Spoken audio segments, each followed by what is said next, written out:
Hi dudes, நான் இப்போ எங்கே திரும்ப போயிட்டுருக்கேன்? என் வாழ்க்கையில் புதுசாக ஒரு விஷயம் பண்ணுறதுக்காக தான் போகிறேன். ஸோ இந்த தம்பி விக்கிக்காகவும் அப்புறம் என்னுடைய தங்கச்சிக்காகவும் அவள் ரொம்ப கெஞ்சி கேட்டதுனால ஸோ நான் ஒரு புது விஷயம் பண்ண போகிறேன். அது என்னன்னு தெரியுமா? நான் ஒரு ஷார்ட் ஃபிலிம் தான் நடிக்க போகிறேன். எல்லாமே செட் பண்ணிகிட்டு இருந்தாங்க. போயிட்டு கொஞ்ச நேரம் வெயிட் பண்ண, கேமராலாம் செட் பண்ணிகிட்டு இருந்தாங்க.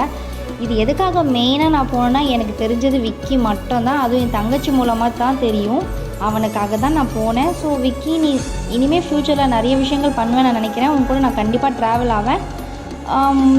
ஸோ இந்த ஷார்ட் ஃபுல்லாக வந்து சிரிங்க சிரிங்க சொல்லிகிட்டே இருந்தாங்க. நானும் சிரிச்சிட்டே இருந்தேன்.